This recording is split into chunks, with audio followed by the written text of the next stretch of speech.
Hello, I'm Carol Hunter, news director at the Des Moines Register, and with me is Kathie Obradovich, the Register's political columnist. And we're here today to talk about all of the confusion and questions that have arisen about the accuracy of the Democrats' count on caucus night.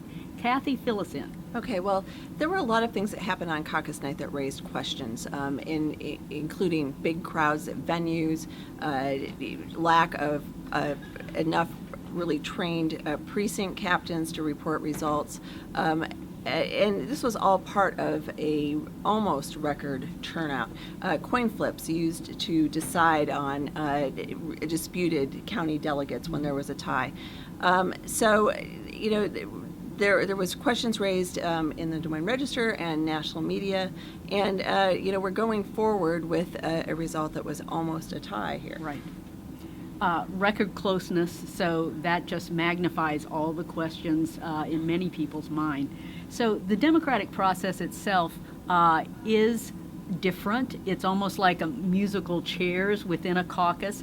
Kathie, how did we end up with a process like we did? Yes, so this is kind of a long story, but in 1985, I believe it was, maybe it might have been 84, Iowa and New Hampshire were fighting over the first caucus or the first primary, and Republicans were already using a straw poll, just a straight vote to decide. The Democrats are using this state delegate equivalent process that involves forming preference groups and realigning, and it's kind of complicated and hard to understand.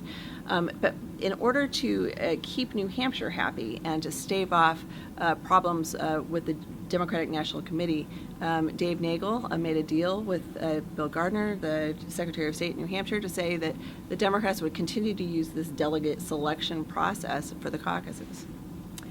Going forward, are there some questions about perhaps even changing the basic process that the Democrats use? I think that the Democrats should look at things that they are doing and try to, things like making sure that they have big enough venues.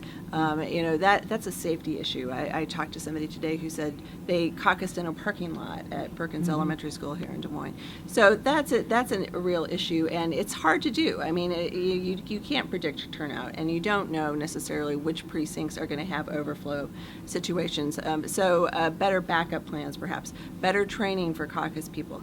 Should the party feel that it could go to a straw vote, that is definitely worth looking at and discussing. I think both parties, Republican and Democrat, should start talking about this together now and not waiting until the year before the next caucus. Right.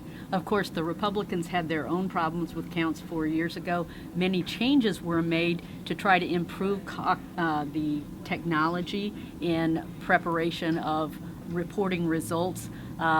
After kind of a blue ribbon review on the Republican side, there have been calls now for that kind of review to happen on the Democrat side. And I think that they are receptive to that. I think that the Democrats are going to be doing a postmortem and a review, and I hope that it is a public process as the Republicans were when that process started out. Well, you can read much more about this. Kathie is writing more about this whole question on how the Democrats should move forward. Jennifer Jacobs, the chief politics writer at the Register, is also looking into these questions. So read more at DesMoinesRegister.com.